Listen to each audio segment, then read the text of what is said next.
This is the Demystifying Mental Toughness Podcast, hosted by David Charlton, and you're listening to this podcast to help you build your own mental toughness, or so that you can support other people or your clients better. Either way, you will learn more about developing this plastic personality trait that all but guarantees that you will perform better and lead a more prosperous life. Hi there, a big welcome to episode 272 of the Demystifying Mental Toughness Podcast. And this episode is recorded from a snowy Newcastle upon Tyne. A very, very cold and snowy Newcastle upon Tyne. Yeah, this morning, as I enjoyed my normal routine, I got up, had my shower, and then went into my ice bath surrounded by 2 or 3 inches worth of snow. And then had some fun sledging down the hills with the kids. Yeah, that was great fun and a really nice way to start the day. So you may gather that this introduction was recorded a few days ago, ahead of getting back to normal day-to-day life after the holiday season. Anyway, on with the podcast episode. So today we have 11 different voices, 11 different speakers, quality guests who've been interviewed on the podcast over the last 4.5 years, and the focus is about educating coaches. So helping coaches help their players and their athletes. Ultimately, if we want to develop more mentally tough, resilient and confident athletes, then a huge component of this is the coach and how they communicate, how they set sessions up and the day-to-day routines there. So I'm hopeful that some of these different excerpts, tips and tricks, bits of advice will be really, really useful for you coaches out there. There's lots of massively valuable information to top up your knowledge, to refresh your knowledge and hopefully upskill you. Enjoy. It starts with care and love, and then you can definitely get into high challenge.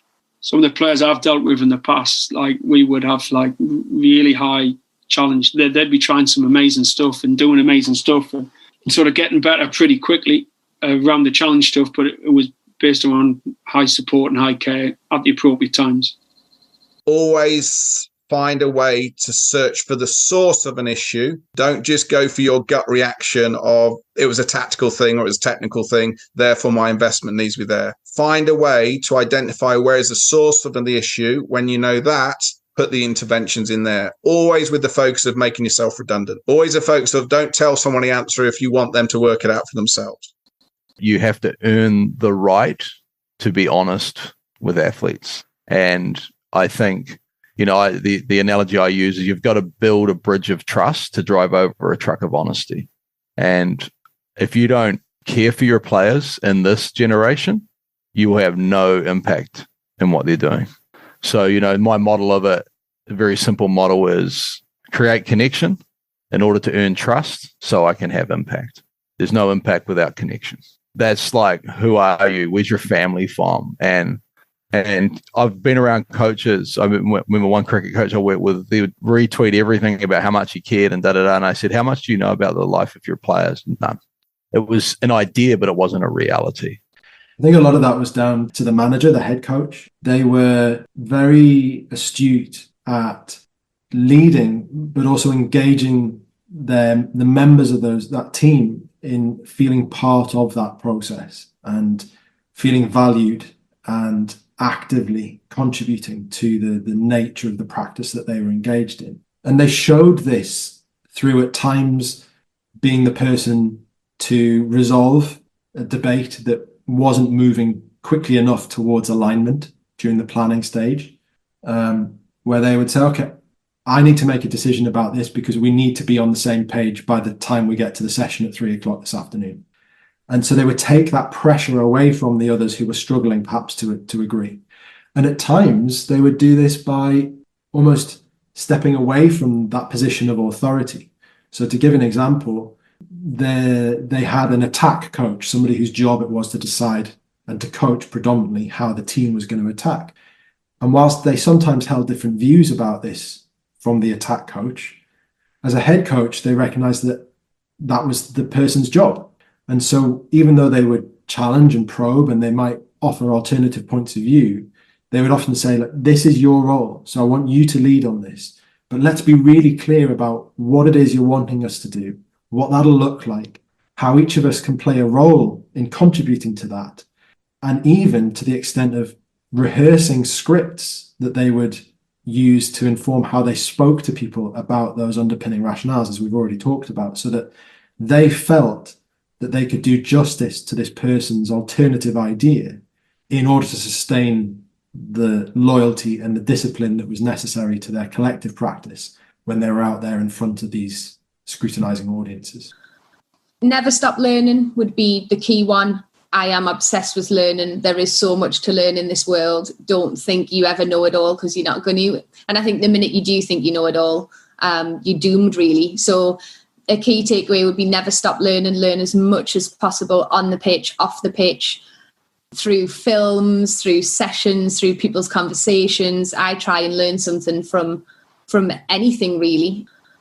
If you can give yourself some time each week, sit down with a pen and a bit of paper, write psychosocial at the top of it, or biopsychosocial if you're a little bit more into the complexity here, and psychosocial plan at the top of the paper, and start to write down what you do and what you want to do from a psychosocial or biopsychosocial perspective. What's the psychosocial delivery here, rather than seeing psychology in a corner or social in a corner, which some coaching models tend to do, and that's fine, okay. I would probably see it from the perspective of biopsychosocial driving and constantly interacting with the technical, tactical, and physical pieces. So start to consider what your plan is. From that plan, try to, when you write stuff down and you research stuff, try to figure out how to deliver in the language of the athlete. How to, if we want to scaffold this, as in to support our players' learning of this stuff, then we want to simplify it. So we want to introduce this stuff in a language that players can grasp, understand, and potentially engage with and implement. So watch your language. Have a plan, number one. Number two, mind your language. Keep it as simple as you possibly can, but no simpler. They don't learn the way you did. So their learning will be very, very different. You got to be flexible as a coach. They don't have to be flexible as a learner. Yeah. So they've all got different learning styles. Yeah. Yeah. And even the idea around how, some learn through experience, for example, not even like the style of learning, like the journey of learning. Like some learn quickly and apply quickly, but don't own it deep enough and it collapses under pressure. Others are slow burners, but through experience, they begin to own something. So, yeah, not just about the style of learning, but I think the journey of learning is everyone's a little bit different. So mental toughness is a psychological attribute that there is a genetic component, but it can be developed. Secondly, we know it can be developed by exposing athletes to pressure. But not just exposing to pressure, you've actually got to teach them strategies to manage the pressure. So strategies that they can perform under, strategies that they can use when they're under pressurized situations. And when we're, as a coach, as a psychologist, when working with athletes of different ages, is not to treat them all the same. Just because a high-level professional player may experience certain types of stresses, it doesn't mean to say that a player even in the same position at a different age group will experience those same stresses. So it's about knowing the athlete, but also knowing about some of the age demographics and some of the factors that may influence how they're feeling. And by engaging in those factors, I think as coaches, psychologists, we can really enhance the well-being of athletes. Film yourself often enough you forget the camera's on there, whether you're an athlete or you're a coach. It's just giving you the difference between what you think you're doing and how you're interacting with actually what's going on. And just watch it back. Listen. Don't get caught up in the technical, tactical. Just listen and watch how you're interacting, what you're seeing on the camera that you may not have seen at the time. Johan Cruyff said, football is a game you play with your brains. And he also said, you play football with your head and your legs are there to help you. So it's not me saying that, it's Johan Cruyff, for me, most intelligent player who's ever played. And that's coming from a German. I don't think that too many football coaches are convinced of this yet. Two-footedness, game intelligence, and creativity can be trained. They can be improved. It's not something, you're genetically stuck with. And there's just players that are more intelligent or dumber or whatever. No, this is something like technical training, tactical training, and athletic training. This can be trained systematically. I think after years where we focused on technical, tactical, and athletic training, cognitive training is the future of football training, and it's really what's needed to create a new player generation. So that notion of creativity might seem constrained by the extent of the planning that they did. But the planning wasn't just to stick rigidly to the plan. The planning was done in order to enable the agility and the adaptability. And they built in things that enabled them within the session the opportunity to connect with one another again whilst they were in the midst of coaching, to share how they felt things were going, what might need to be adapted, and to make sure that, again, even though they were under time pressure and in the scrutiny of their audience, that they were able to evolve what they were doing coherently. And they used forms of camouflage to do this. So they would gather the players into a huddle, for example, and whilst one coach occupied them with that, perhaps discussing an element of the tactics or the techniques that were crucial to what they were doing, the other coaches, unbeknownst to the athletes who are now occupied in their own huddle, would be off describing, well, we might need to adapt that session because that player has just dropped out. I think we're getting really good value out of these activities, so let's scrap the planned activity 3 and replace it with a bit longer of activity 4. But let's make the pitch a bit narrower, and let's give these 2 players some bibs so that they are involved in the session in this particular way. Now, to the players' minds, none of that stuff has happened because they're not consciously aware of it. And so that camouflage was enabled by 2 things. One, it was enabled by making somebody conspicuous. So the coach that was running that huddle was the star of that show, and all the players' attention were on them. And to be disciplined and loyal, they had to play their part in keeping the players' attention on them. Equally, there was camouflage because they would retreat just far enough away that their own discussions didn't impede or distract from the ones that were happening in the players' huddle. And that equally their discussion wrapped up and concluded so that they were back in position ready to go again for as soon as that major huddle had concluded. So there was a lot of very careful coordination and not just self-awareness, and you rightly highlighted that before because that was integral to doing your own job, but social awareness of what else was going on around them so that they were in tune with one another and with the context and the unfolding circumstances that they operated in. Really get to understand, the different parts of what players go through so you can see them on a human level and not just as objects playing the game. And obviously in this past year or so, there's, been so many things like the Olympics where, athletes have said no to performing because of mental health. We're not just, these little cogs in the wheel like athletes, to perform and entertain for everyone. There is an entertainment aspect, but when you take away the human aspect, you're turning athletes into robots, and that's inhumane. And I'm so glad so many players have stepped up. I don't think that would have been possible even 4 years ago for a couple of those athletes to have stepped up and spoke about their mental health, which is still such a stigma conversation. So unfortunately. So I'd probably say, for coaches, really, I would say get to know your players a little bit more. See what they do, what are they stoked on outside of football too? Take the time to do it. Yes, it does take time and it does take a bit of energy, but it pays off to know your players. It pays off to understand if your players or athletes have a part-time job or whether they have a sick parent and all those kind of things. Get to know them and actually be a human and empathize with them. Be performance-based, of course, and results-based. That's coaching is a job and you want results to keep your job. But there has to be that human side of it. What you got to realize that as a coach, how you could be affecting the player now. You've got to ask yourself, is it positively in a positive direction for their future, or is it going to be negative and going to affect them negatively outside of their sport as well? So you've got to be really self-aware and understanding of the words that are coming out of your mouth, as well as, the direction where you're taking an athlete. There's a point where coaches should be good enough now. So I'll change it, and we're kind of go off track here with this one, but Alex Ferguson got asked why he didn't give Eric Cantona a hard time when he kung fu kicked the fan. And he said he knew at that time the whole world was going to be coming down on him. And he says the one person he didn't need coming down on him was going to be his manager. He needed an arm around him.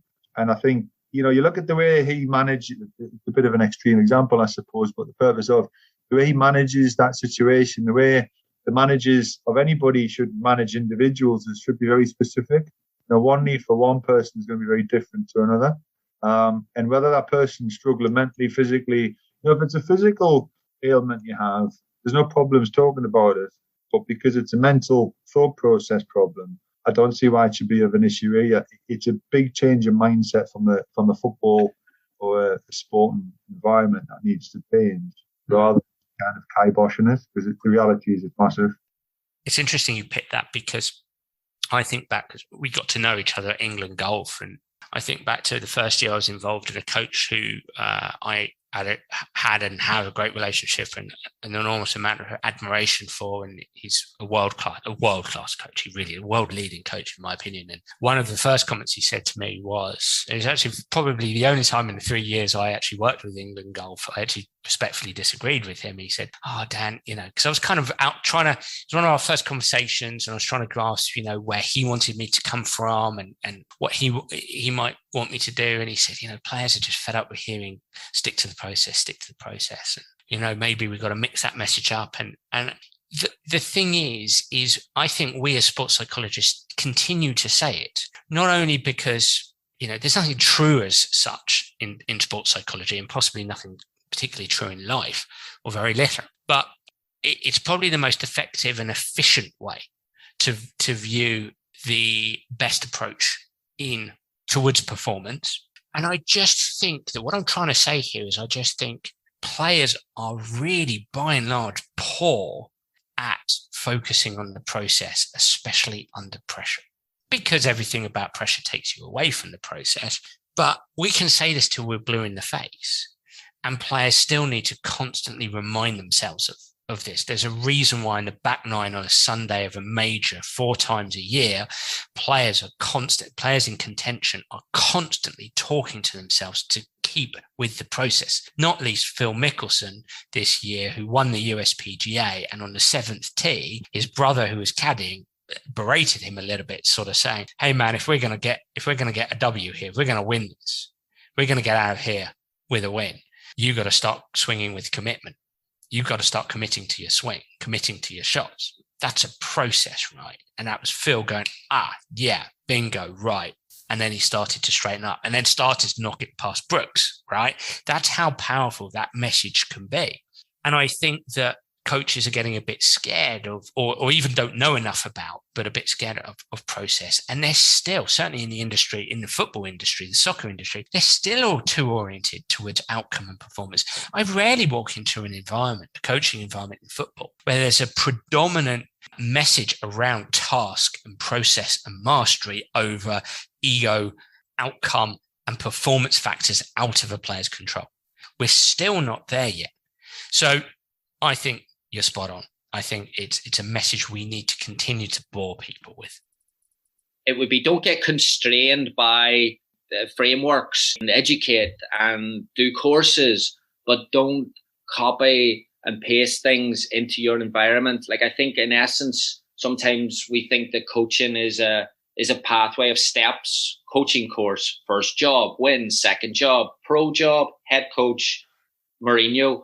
And I think instead it's like, find out what you need to take and then find your personality in around that there. And then, like, talking about the psych, like, use your personality alongside the psych to actually impact people.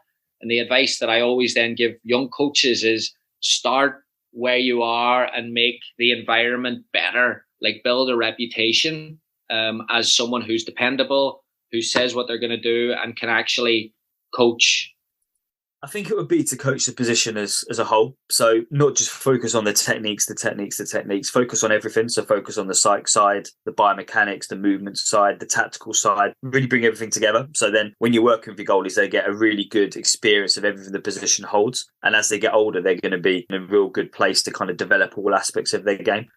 You have to make it enjoyable, and you have to make them fall in love with the position, because then as they do go through the pathways, if they love the position, then they will take on the so-called negative areas of it a little bit easier. So, for example, if they love the position, but they're struggling with something, they've still got the buy-in and they still want to work on it because they love what they do. So I think that's something I've learned, a lot over my career. And I think as well is keep it close to the game. So look at the game as a whole, and what the game looks like, and then look at the goalie's role within it, and then match what everything you do around it. So then you're not doing things for no reason. You're not going off on a tangent. Everything you do around your training is helping them to be a better goalkeeper.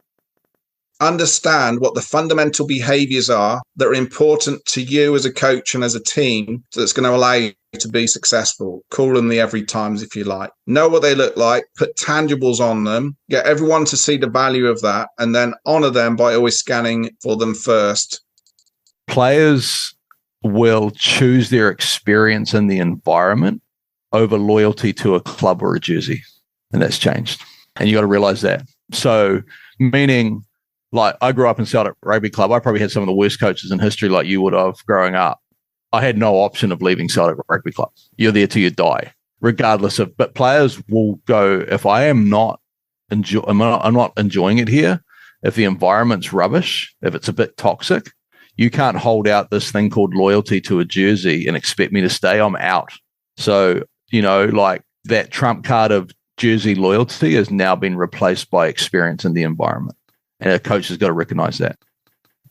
One of my reasons for choosing an episode with different excerpts that were designed to help coaches links to a big value of mine, making a difference.